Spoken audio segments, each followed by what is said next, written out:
श्रीगुरुभ्यो नमः हरिः ओम ओम नमः सूर्यः पितामहो व्यासः वसिष्ठो त्रिपराशरः कश्यपो नारदो गार्ग्यः मरीचिर्मुनिरङ्गिराः लोमशः पौलशश्चैव जवनो जवनो भृगुः शवनकोष्ठादशश्चेति ज्योतिष्शास्त्रप्रवर्तकाः नमो ऋषिभ्यः नमो महद्भ्यः। ಪ್ರಿಯ ವೀಕ್ಷಕರೇ, ಭಗವಂತ ಶುಭವನ್ನು ಉಂಟು ಮಾಡಲಿ.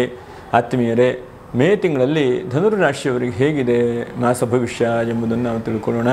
ನೋಡಿ, ಇದು ಮೂಲ ನಕ್ಷತ್ರ 1, 2, 3, 4ನೇ ಪಾದ, ಹಾಗೆ ಪೂರ್ವಾಷಾಢ ನಕ್ಷತ್ರ 1, 2, 3, 4ನೇ ಪಾದ, ಹಾಗೆ ಉತ್ತರಾಷಾಢ ನಕ್ಷತ್ರ 1ನೇ ಪಾದ. ನೀವು ವಿಡಿಯೋ ಮುಗಿಬರೆಯೂ ಕೂಡ ನೀವು ನೋಡ್ತಾ ಇರಿ. ನಕ್ಷತ್ರ ಪರಿಹಾರಗಳು ಏನಿದೆ ಎಂಬುದನ್ನು ತಿಳ್ಕೊಳ್ಳೋಣ. ಗ್ರಹಸ್ಥಿತಿ ನಿಮಗೆ ನೋಡಿ, ಈಗ ಸದ್ಯಕ್ಕೆ ಷಷ್ಠ ರಾಶಿಯಲ್ಲಿ ಗುರು ಇದ್ದಾನೆ. ಅನಂತರ ಚತುರ್ಥ ಅಂದರೆ ಸಪ್ತಮ ರಾಶಿಗೆ ಬರ್ತಾನೆ ಮೇ 14ನೇ ತಾರೀಕು ಅನಂತರದಲ್ಲಿ. ಗುರುವಿನ ಬಲ ಬಹಳ ಚೆನ್ನಾಗಿರುತ್ತೆ 14ನೇ ತಾರೀಕು ಅನಂತರದಲ್ಲಿ.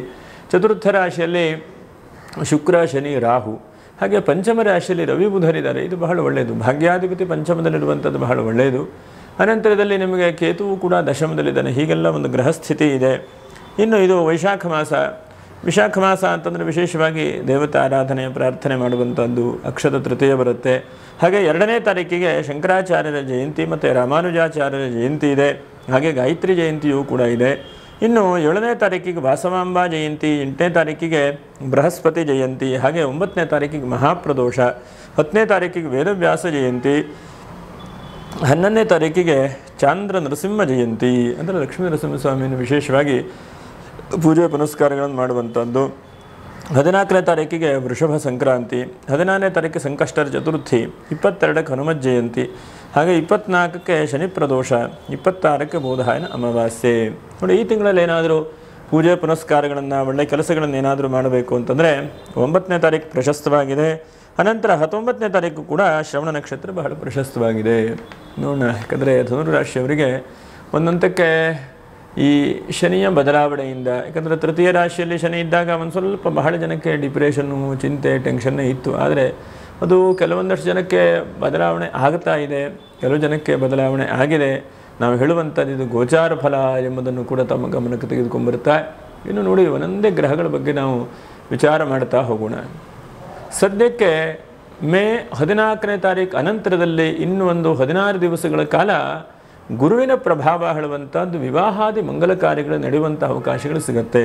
ಯಾಕಂದರೆ ಮೂಲ ನಕ್ಷತ್ರವರು ಬಹಳ ಜನ ಪ್ರಯತ್ನ ಮಾಡ್ತಾ ಇದ್ದೀರಿ, ಮದುವೆ ಆಗ್ತಾ ಇಲ್ಲ, ಮದುವೆ ಆಗಿಲ್ಲ, ಅಥವಾ ಮದುವೆ ಆದರೂ ಜೀವನದಲ್ಲಿ ಇನ್ನೂ ದುಃಖ, ಚಿಂತೆ ಅಂಥೇಳಿ. ಹಾಗಾಗಿ ವಿವಾಹಾದಿ ಮಂಗಲ ಕಾರ್ಯಗಳಿಗೆ ಅನುಕೂಲಗಳು ಬರುತ್ತೆ. ಇದು ಬಹಳ ಒಳ್ಳೆಯದಾದಂಥದ್ದು.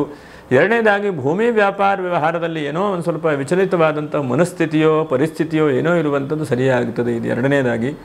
ಹಾಗೆ 3ನೇದಾಗಿ ಬಹಳ ಮುಖ್ಯವಾಗಿ ಗಮನಿಸುವಂಥದ್ದು, ಗೌರ್ಮೆಂಟಿನ ಅಧಿಕಾರಿಗಳಿಂದ ನಿಮಗೆ ಅನುಕೂಲವಾಗುತ್ತೆ, ಅಥವಾ ಗೌರ್ಮೆಂಟಿನ ಸಾಲ ಸೌಲಭ್ಯಗಳು ಸಿಗುತ್ತೆ, ಮತ್ತು ನಿಂತಹ ಕೆಲಸಗಳು ಅದು ಮುಂದುವರಿಯುವಂಥ ಸಾಧ್ಯತೆಗಳು ಜಾಸ್ತಿ ಆಗುತ್ತೆ. ಕೆಲಸ ಏನೋ ಒಂದು ಬಿಸ್ನೆಸ್ಸಿಗೆ ಕೆಲಸ ಕೈ ಹಾಕಿದಿರಿ, ಆ ಕೆಲಸವೇ ಮುಂದೆ ಹೋಗ್ತಾ ಇಲ್ಲ, ಇನ್ನು ಚಿಂತೆ ಆಗ್ತಾ ಇದೆ, ಟೆನ್ಷನ್ ಆಗ್ತಾ ಇದೆ, ಇಂತಹ ಪರಿಸ್ಥಿತಿ ಇದ್ದರೆ ಅದೆಲ್ಲ ದೂರ ಆಗುವಂಥ ಸಾಧ್ಯತೆಗಳಾಗುತ್ತೆ.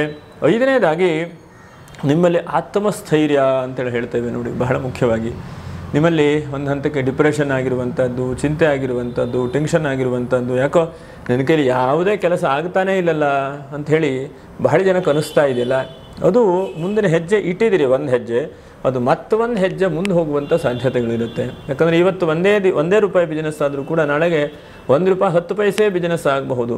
ಲಾಂಗ್ ಟರ್ಮಲ್ಲಿ ನಾವು ಯೋಚನೆ ಮಾಡ್ತಾ ಹೋದರೆ ಅಷ್ಟಷ್ಟಾಗ ಆ ಬಿಸ್ನೆಸ್ ಗ್ರೋತ್ ಆಗ್ತಾ ಹೋಗಬೇಕು. ಯಾಕಂದರೆ ಲಾಸ್ ಆಗ್ತಾ ಇಲ್ಲ ಅಂತ ಹೇಳುವಂಥದ್ದಲ್ಲ, ಬಿಸ್ನೆಸ್ ಎಷ್ಟು ಗ್ರೋತ್ ಆಗ್ತಾ ಇದೆ, ಪ್ರಾಫಿಟ್ ಏನಾಗ್ತಾ ಇದೆ ಹೇಳುವಂಥದ್ದು ಬಹಳ ಮುಖ್ಯವಾದಂಥದ್ದು. ಹಾಗಾಗಿ ನೀವು ಮಾಡ್ತಾ ಇರುವಂತಹ ಮಾಡಲಿರುವಂತಹ ಏನು ಪ್ಲ್ಯಾನ್ ಇದೆಯೋ ಅದು ಬಿಸ್ನೆಸ್ಸು ಅಭಿವೃದ್ಧಿ ಪಥಕ್ಕೆ ಹೋಗುವಂಥ ಸಾಧ್ಯತೆಗಳಿದೆ. ಹಾಗಾಗಿ ಮಾಡಲಿರುವಂಥದ್ದು ಅಂತಂದರೆ ನಾವು ಇವತ್ತೇ ಯೋಚನೆ ಮಾಡಬೇಕು, ಇನ್ನು 5 ವರ್ಷಕ್ಕೆ ಹೇಗಾಗುತ್ತೆ, 10 ವರ್ಷಕ್ಕೆ ಏನಾಗುತ್ತೆ, ಅದನ್ನು ನಾವು ಯೋಚನೆ ಮಾಡ್ತಾ ಮುಂದೆ ಹೋಗುವಂಥ ಪ್ರಯತ್ನಗಳನ್ನು ಮಾಡಬೇಕು. ಆಯುಷ್ಯಂ ಧನಮಕ್ಷಯಂ ಪ್ರತಿದಿನಂ ಯಾತಿ ಕ್ಷಯಂ ಯೌವನಂ ಎಂಬುದಾಗಿ ಹೇಳಿದ್ದಾರೆ. ನಮ್ಮ ಜೀವನದ ಆಯುಷ್ಯ ಕಡಿಮೆ ಆಗ್ತಾ ಇರ್ತದೆ, ಹಾಗೆ ಯೌವನವೂ ಶರೀರ ಅವಸ್ಥೆಯೂ ಕಡಿಮೆ ಆಗುತ್ತೆ. ಹಾಗೆ ಜೀವನದಲ್ಲಿ ಏನೇನು ನಮಗೆ ಸಿಗಬೇಕು ಅದೆಲ್ಲ ಸಿಕ್ಕಿ ಖರ್ಚಾಗ್ತಾ ಹೋಗ್ತದೆ.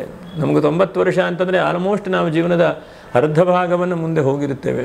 ಜ್ಯೋತಿಷ್ಶಾಸ್ತ್ರದ ಪ್ರಕಾರ 120 ವರ್ಷ ಒಂದು ದೀರ್ಘಾಯುಷ್ಯ, ಪರಮಾಯುಷ್ಯ ಅಂತ ಹೇಳ್ತಾರೆ. ಆದರೆ ಅವರವರ ಆಯುಷ್ಯದ ಗತಿಯಂತೆ ಬದುಕುವಂತಹದ್ದು 3/4 ಭಾಗ ಮಾತ್ರ ಬದುಕ್ತಾರೆ ಮನುಷ್ಯ.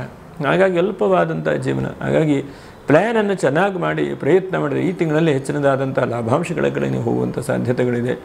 ಎಷ್ಟೋ ಸಲ ನಾವು ಪ್ಲ್ಯಾನೇ ಮಾಡೋದಿಲ್ಲ, ಎಲ್ಲಿ ಹೋಗಿ ಮುಟ್ಟಬೇಕು ಹೇಳುವಂತಹ ಗತಿ ನಮಗಿಲ್ಲ, ಆ ಗೋಲೇ ನಮ್ಮ ಜೀವನದಲ್ಲಿಲ್ಲ, ಆದರೂ ಕೂಡ ಹೊರಟಿದ್ದೇವೆ ನಾವು. ಹಾಗಿದ್ದರೆ ಆ ದಾರಿಯೋ ಈ ದಾರಿಯೋ ಅಲ್ಲೋ ಇಲ್ಲೋ ದ್ವಂದ್ವವಾಗಿಬಿಡುತ್ತೆ. ಮತ್ತು ಹೋದಾಗ ಅರ್ಧಕ್ಕೆ ವಾಪಸ್ ಬರುವಂತಹ ಪರಿಸ್ಥಿತಿಯೂ ಕೂಡ ಇರುತ್ತೆ. ಎಷ್ಟೋ ಸಲ ನಾವು ಜೀವನದಲ್ಲಿ ನೋಡ್ತೇವೆ, ಗುರಿ ತಲುಪುವಾಗ 1 ನಿಮಿಷ 2 ನಿಮಿಷ ಇದ್ದಾಗ ನೋಡಿ ಬಸ್ ಕಾಣ್ತಾ ಹೋಯಿತು ಅಂತೇಳಿ ಹೇಳ್ತಾರಲ್ವ. ಈಗೆಲ್ಲ ಆನ್ಲೈನು ಬುಕ್ ಮಾಡ್ಕೊಂಡು ಹೋಗ್ತಾರೆ. ಒಂದು ಕಾಲದಲ್ಲಿ ಬಸ್ ನಾವಲ್ಲಿ ಹೋಗಿ ಟಿಕೆಟ್ ತೆಗೆದುಕೊಂಡು ಹತ್ತಿ ಹೋಗುವಂತಹ ಪರಿಸ್ಥಿತಿ. ಹಾಗಾಗಿ ನಮಗೇನಾಗುತ್ತೆ, ಕಾಣ್ತಾ ಬಸ್ ಹೋಗಿಬಿಡುತ್ತೆ. 1-2 ನಿಮಿಷ ನಮ್ಮ ಜೀವನದ ಎಷ್ಟು ಕ್ಷಣ ಮುಖ್ಯ ಆಳುವಂಥದ್ದು ಗೊತ್ತಾಗುತ್ತೆ. ನಾವು ಮಾಧ್ಯಮ ಕ್ಷೇತ್ರದಲ್ಲೆಲ್ಲ ಕೆಲಸ ಮಾಡುವಾಗ, ಟಿ ವಿಯಲ್ಲೆಲ್ಲ ಕೆಲಸ ಮಾಡುವಾಗ ಒಂದೊಂದು ಕ್ಷಣಕ್ಕೆ ಒಂದೊಂದು ಸೆಕೆಂಡಿಗೆ ಎಷ್ಟು ವ್ಯಾಲ್ಯೂ ಇದೆ ಅಂತೇಳಿ ತಿಳ್ಕೊಂಡಿದ್ದೇವೆ.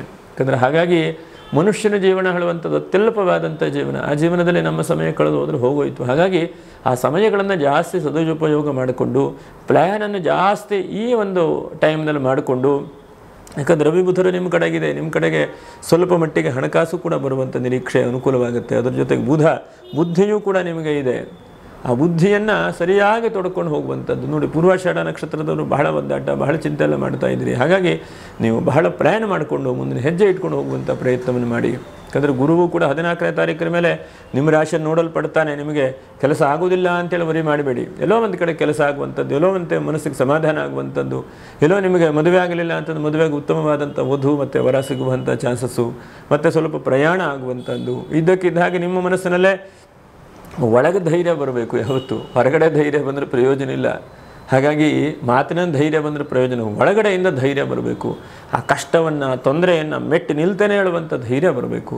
ಆ ಧೈರ್ಯ ಬಂದಾಗ ಮಾತ್ರ ನಾವು ಮುಂದೆ ಹೋಗ್ಲಿಕ್ಕೆ ಸಾಧ್ಯ ಇದೆ. ಬಾಯಲ್ಲಿ ಪಟಾಕಿ ಸುಮ್ಮನೆ ಏನೋ ಒಂದು ಹೇಳಿಬಿಟ್ರೆ ಧೈರ್ಯ ಇದೆ ಅಂಥೇಳಿ ಆ ಸಮಯಕ್ಕೆ ಸಮಯ ಸ್ಫೂರ್ತಿ, ಆ ಸಮಯದಲ್ಲಿ ಧೈರ್ಯ ಇರಬೇಕು. ಮತಿಗೆಡಬಾರದು ಅಂತ ಹೇಳ್ತಾರೆ ಹಿಂದಿನವರು, ಜ್ಞಾಪಕ ಇರಬಹುದು. ನೀವು ಮತಿಗೆಡಬಾರದು ಅಂದರೆ ಯಾವುದೇ ಕ್ಷಣ ಬಂದರೂ ಕೂಡ ನಮ್ಮ ಮನಸ್ಸನ್ನು ವಿಚಲಿತ ಮಾಡಿಕೊಳ್ಳದೆ ಇದ್ದಾಗಿರಬೇಕು. ಏನೇ ಇರಲಿ ಇದನ್ನು ನಾನು ಎದುರಿಸ್ಕೊಂಡು ಹೋಗ್ತೇನೆ ಹೇಳುವಂತಹ ಆ ಧೈರ್ಯದಿಂದ ಮುನ್ನುಗ್ಗಿ ಬಂದಿದ್ದೀರಿ ನೀವು. ಅದನ್ನೇ ಇಟ್ಕೊಂಡು ಪ್ರಯತ್ನವನ್ನು ಮಾಡಿ. ಒಂದೇ ಅಸ್ತ್ರ ಈ ಧನುರಾಶಿಯವರಿಗೆ, ಪ್ರಾಮಾಣಿಕವಾದಂಥ ಮನುಷ್ಯ ಪ್ರಯತ್ನ. ಅದಷ್ಟು ಮಾಡಿದ್ರೆ ದೈವಾನುಗ್ರಹ ಆಟೋಮೆಟಿಕ್ಕಾಗಿ ಆಗ್ತದೆ. ಯಾಕಂದರೆ ದೈವಾನುಗ್ರಹ ಹೇಳುವಂಥದ್ದು ಬೇರೆ ಯಾವುದೋ ಒಂದು ದೊಡ್ಡ ಕಲ್ಲು ಹಾಗೆ ಬರುವಂಥದ್ದಲ್ಲ. ಮನುಷ್ಯ ಪ್ರಯತ್ನವನ್ನು ಒಳ್ಳೆಯ ಥರದಲ್ಲಿ ಮಾಡ್ತಾ ಇದ್ದರೆ ದೈವಾನುಗ್ರಹ ಆಗ್ತಾ ಮನುಷ್ಯ ಮೇಲಕ್ಕೆ ಹೋಗ್ತಾನೆ, ಅನುಕೂಲಗಳನ್ನು ಪಡೀತಾನೆ. ಎಷ್ಟೋ ಜನ ಕಾಮೆಂಟ್ ಮಾಡೋದು ನೋಡಿದ್ದೇನೆ ಧನುರಾಶಿಯವರು, ಏನಕ್ಕಾದರೂ ಈ ರಾಶಿಯಲ್ಲಿ ಹುಟ್ಟಿದೇನಪ್ಪ ಅಂಥೇಳಿ. ರಾಶಿ ಒಳ್ಳೆಯದೂ ಅಲ್ಲ ಕೆಟ್ಟದ್ದೂ ಅಲ್ಲ. ನಮ್ಮ ಒಂದು ಪ್ರಾರಬ್ಧ ಕರ್ಮವಶಾತ್ ಆ ಗ್ರಹಸ್ಥಿತಿಗಳು ನಮಗೆ ಫಲಗಳನ್ನು ಕೊಡ್ತಾ ಬರ್ತಾರೆ. ಇನ್ನು ನೋಡಿ, ಕೇತುವಿಂದ ತಂದೆ ಮತ್ತು ಹಿರಿಯರ ವಿಷಯದಲ್ಲಿ ಸ್ವಲ್ಪ ಜಾಗ್ರತೆ ಅಂತೇಳಿ ಹೇಳ್ತಾನೆ. ಸ್ವಲ್ಪ ಜಾಗ್ರತೆ ವಹಿಸ್ಕೊಳ್ಳಿ. ಇನ್ನು ಸ್ವಲ್ಪ ನಿಮ್ಮ ವೈಯಕ್ತಿಕವಾದಂತೆ ನಿಮ್ಮ ಆರೋಗ್ಯದ ಕಡೆಗೂ ಈ ತಿಂಗಳು ಸ್ವಲ್ಪ ಗಮನಿಸಬೇಕು. ಮಿಕ್ಕಿರುವಂತಹದ್ದೆಲ್ಲ ಒಂದು ಹಂತಕ್ಕೆ ಒಳ್ಳೆ ರೀತಿಯಾದಂತಹ ಬದಲಾವಣೆಗಳನ್ನು ಆ ಗುರು ಭಗವಂತ ನೀಡ್ತಾನೆ. ಇಷ್ಟು ದಿವಸ ಗುರು ನಿಮಗೆ ಬಲ ಇಲ್ಲದೇ ಇದ್ದಾಗಿದ್ದ, ಆದರೆ ಈಗ ಮುಂದೆ ಈ ಗುರುಬಲ ಹೇಳುವಂಥದ್ದು ನಿಮ್ಗೆ ಬಹಳ ಒಳ್ಳೆ ರೀತಿಯಾದಂಥ ಫಲಗಳನ್ನು ಅನುಗ್ರಹಿಸ್ತಾನೆ ಅಂತೇಳಿ ಹೇಳ್ತಾ, ನಕ್ಷತ್ರ ಪರಿಹಾರಗಳೇನು? 1ನೇದಾಗಿ ಮೂಲ ನಕ್ಷತ್ರ 1, 2, 3, 4ನೇ ಪಾದ. ನೀವು ಎಷ್ಟು ಸಾಧ್ಯ ಆಗುತ್ತೋ ಅಷ್ಟು ನೋಡಿ, ನರಸಿಂಹ ಜಯಂತಿ ಇದೆ 11ನೇ ತಾರೀಕಿಗೆ. ಹಾಗಾಗಿ ಈ ಲಕ್ಷ್ಮೀ ನರಸಿಂಹಸ್ವಾಮಿಯನ್ನು ಭಕ್ತಿಯಿಂದ ಶ್ರದ್ಧೆಯಿಂದ ಪೂಜೆ ಮಾಡ್ತಾ ಬನ್ನಿ. ಆ ಲಕ್ಷ್ಮೀ ನರಸಿಂಹಸ್ವಾಮಿಯು ಒಳ್ಳೆಯದು ಮಾಡ್ತಾನೆ, ಅನುಗ್ರಹ ಮಾಡ್ತಾನೆ. ಯಾಕಂದರೆ ಎಷ್ಟೋ ಸಲ ನಿಮಗೆ ಕಷ್ಟ ಬಂದಾಗ ಪರಿಹಾರ ಮಾಡುವಂಥ ನರಸಿಂಹಸ್ವಾಮಿ. ಹಾಗಾಗಿ ಅವನನ್ನು ಅನನ್ಯವಾಗಿ ನಂಬಿ. ಇನ್ನು ಪೂರ್ವಾಷಾಢ ನಕ್ಷತ್ರ ನೋಡಿ, 2ನೇ ತಾರೀಕಿಗೆ ಶಂಕರಾಚಾರ್ಯರ ಜಯಂತಿ ಇದೆ. ಗುರುಗಳನ್ನು ವಿಶೇಷವಾಗಿ ಆರಾಧನೆ ಮಾಡುವಂಥದ್ದು. ಮರೆಯದೇ ಇದ್ದ ಹಾಗೆ ಗುರುಗಳನ್ನು ಪ್ರಾರ್ಥನೆ ಮಾಡಿ, ಗುರುಗಳು ನಿಮ್ಮನ್ನೆಲ್ಲೋ ಒಂದು ಕಡೆ ರಕ್ಷಣೆ ಮಾಡ್ತಾರೆ. ಇನ್ನು ಉತ್ತರಾಷಾಢ ನಕ್ಷತ್ರ, ನೀವು ಸಂಕಷ್ಟರ ಚತುರ್ಥಿ 16ನೇ ತಾರೀಕಿಗಿದೆ. ಎಲ್ಲ ಭಗವಂತ ವಿಘ್ನಗಳನ್ನು ಪರಿಹಾರ ಮಾಡಪ್ಪ, ಕಷ್ಟಗಳನ್ನು ಪರಿಹಾರ ಮಾಡಪ್ಪ, ನನಗೆ ಹೆಚ್ಚಿನದಾದಂತಹ ಸಾಮರ್ಥ್ಯಗಳನ್ನು ನೀಡು ಅಂಥೇಳಿ ಆ ಮಹಾಗಣಪತಿಯಲ್ಲಿ ಭಕ್ತಿಯನ್ನು ಬೇಡಿಕೊಳ್ಳಿ. ಆ ಮಹಾಗಣಪತಿ ಅನುಗ್ರಹ ಮಾಡ್ತಾರೆ. ಹಾಗೆ ದೇವತಾನುಗ್ರಹವಾಗಲಿ ಅಂತ ಹೇಳ್ತಾ ಮುಂದಿನ ವಿಡಿಯೋದಲ್ಲಿ ಭೇಟಿ ಮಾಡೋಣ. ನಮಸ್ಕಾರ. ಲೋಕಾ ಸಮಸ್ತ ಸುಖಿನೋ ಭವಂತು. ನಮಸ್ಕಾರ.